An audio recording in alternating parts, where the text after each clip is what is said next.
Hi, it's your star goddess. I'm back.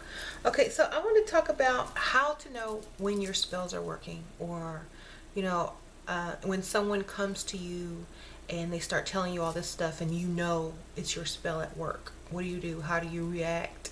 Sometimes it's funny, sometimes it's like, okay, satisfaction. Sometimes we put spells on people and um, they come to us and say, well, I've been having bad luck. Oh, I've been dreaming crazy. Oh, this thing happened to me. This bad thing happened to me.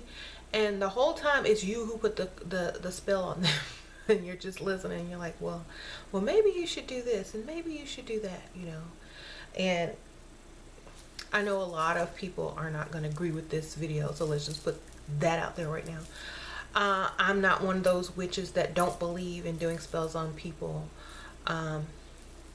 So I'm sorry if you are, but I'm not. Okay. So I think sometimes people just need to be taught a lesson. Sometimes people need boundaries in order to keep them from moving into a place they don't need to be. And sometimes spells help control these certain things. Like for example, like binding someone, like binding your husband or your girlfriend or somebody from doing certain things. It just keeps them from making stupid mistakes that they might make if they weren't, binded. Or bound. So, a lot of times people who are bound will start having like weird dreams, nightmares about, whatever they're thinking about doing, and it failing. It will just like replay in their mind as like the worst case scenario. So they tend not to pursue or, do this bad thing that they wanted to do. Or if they do it anyway, like bad luck just comes upon them where they feel like because they're doing wrong, bad things are happening to them, so they stop on their own. Okay, sometimes those things need to be put in place on certain people, like kids, husbands, girlfriends, siblings. And the reason why I say this is because some family members, some children, some boyfriends, some girlfriends are easily influenced. And if they're easily influenced and they can do, other things that aren't beneficial to them or you and ruin more than one life, then that becomes a problem. So what you have to do is you have to use that, that how they're so influenced by others, you need to put your influence on them first and foremost. That way, since they're so easily influenced, your influence will have the strongest effect. Okay? And I know a lot of people aren't going to agree with this until it's too late and they're, in people's inbox begging them on how to get their man back or get their kid to do right or get their girlfriend back. They're not going to agree with this until it's too late.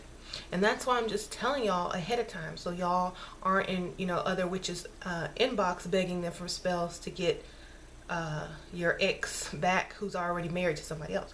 I'm just telling you this from the get-go. You have to bind. And I've done videos like this before, but this is how you can tell that it's working. When the person that you have bound comes to you and just starts telling you stuff for no reason, and telling you about how they want to do this and that, but they don't think it's a good idea, and how it's basically like your influence over them coming out of their mouth almost. And it's like everything that you like wrote down on your binding spell is what's coming out of their mouth. And that's how you know it's working, because they will use almost the exact same words that you wrote, and they will almost use the same thing that you bound them to when speaking to you about it, because they won't have anywhere else to go because you are bound and they only feel comfortable telling you this. So if you bind your kids and stuff like that, when they do wrong, they're going to feel bad about it. They're going to come tell you about it, and they're going to say, well, I don't know why I'm telling you this, but I did this. You know, that's how you know your bind is working. Okay, because first of all, they're under your influence. They only feel like they can tell you what's going on, and that way you have more information about whatever's going on. And so another way you can tell that it's working is, or when they're doing wrong, is when bad things just start happening for them, you know, to them for no reason, like bad luck, you know, just right after the next thing, one thing after the next is just bad, bad, bad. You just look at them and say, well, you know, it's the law of attraction. Obviously, there's something that you're doing that's bringing you this bad luck. You know, what do you think it is? You know, play dumb. What do you think it is?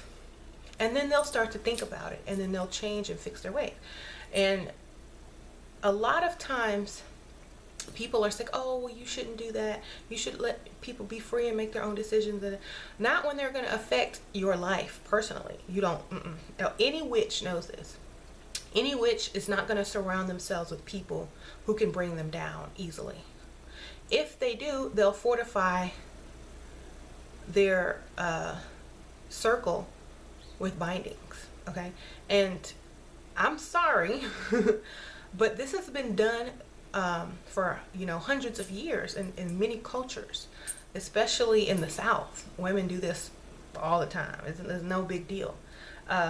You ever heard somebody say, well, I'm gonna put a root on you, or I have a root on my man, or, you know, oh, my man ain't going nowhere, I ain't worried about that. And they don't, and they never go anywhere, you know. And it's what you have over them. It's your influence. It's your strong influence. It's not the fact that you're allowing him to choose you. If he already chose you, then he's yours. Okay? If he chose you, if he married you, if he said, look, I want to be with you, that's good enough for me. You chose me. Okay, now I'm going to choose you and bond you to me. So so when you get that okay, then go ahead and bond him, because he told you, like, I'm yours, baby. Okay, thank you. You're mine. Let me bind you now. And, you know, let me tell you, binding someone in your relationship will make it go way smoother. You hardly have any problems, hardly any interference. Binding your children keeps them in line, keeps them focused, keeps them honest to you.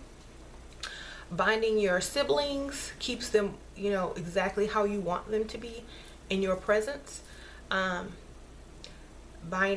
know, and sometimes if you don't even bind a sibling or anything, or if you're like have sibling rivalry against a brother or a sister, you know, sometimes when they are wrong to you, things start happening to them too. Just because you have that automatic, you know, thing in your mind that says anybody that wrongs me is going back on them. It doesn't matter who it is. If you feel like that and you vibrate that, that's what's going to happen. So controlling your anger and controlling your thoughts as a witch is very important, because you don't want to put that on your family. You know, that's why you don't take things personal. You don't take things personal in your family. You're just like, oh, they're just acting like that because they don't know any better. Blame it on their ignorance. Because if you really start getting upset with one of your family members, even though you love them, but you can't stand to be around them sometimes you can put illness on them. Sometimes you can put bad luck in their life just by vibrating, you know, that anything somebody says about me is going to come back on them no matter what. And sometimes your own family will do this to you behind your back and you don't even know, and then they come up sick and they're like, oh my God. You know, sometimes you just have to say, well, maybe that's a lesson they need to learn, or, you know, I'm sorry, I just, you know who I am. The thing is, a lot of people start feeling guilty about certain things later on. If you are going to feel guilt for any type of this type of stuff, then don't ever do it. Okay? A lot of people will say, oh, well, that makes you a sociopath or a psychopath or whatever. Well, all those labels really are are labels for someone who does not get emotionally involved in their work, in their magic. You know, if you do your magic because you have a goal and you have an end in sight and how you want your life to look, if you have a plan, if you're the cause of your own life, if you have goals, if you have standards, and everything you do is leading to that success, then there's no room to really consider, you know, guilt or emotion. You have a plan and you're executing it. That's just it. You know, a lot of people like to be surprised by life, and they like to see what life brings. But some people like to plan their lives and to navigate their lives, you know, in a structured way, so they can have exactly what they want, what they've manifested, instead of depending on, you know, things to come to you. Maybe, maybe not. I don't know. Let's just see what life brings. Some people just like to take full control of it, and so they don't have any major surprises down the line, and things are smooth, and they're just not, you know, taken by surprise. So I'm one of those kind of people that say, hey, look, I like my life like this, and that. I'm going to cast spells so that it stays like this, so that it evolves and gets better, not worse. And if anything interferes with it, it's going to be pushed out. That's how I'm set up. And a lot of witches are as well. They're just not going to come up on YouTube and tell you all that, because, you know, people look down on people for doing binding spells and spells like that on other people to kind of keep them in balance. That's what I call it. You can say control, but I say keep them in balance. Religious people use religion to do the same thing to their family members. Okay? They'll threaten you with hell. They'll say, oh, what you're doing is wrong. It's a sin. You're going to go to hell. But see, I don't tell them, you know, they just start having strange dreams. They just start feeling a little sick. They just start feeling like, you know, I'm the best thing in the world for some reason. I don't know. They'll just feel like buying me a gift. And that's it. I don't have to trick them with religion. I don't have to lie to them about some place in the sky that they can only get to when they die. I don't have to do any of that. All I have to do is manifest, work my magic, do my bondings on them, watch the effects, listen to them, see where they are in their life, to where I might have to do a different binding or a stronger binding or a whole new binding.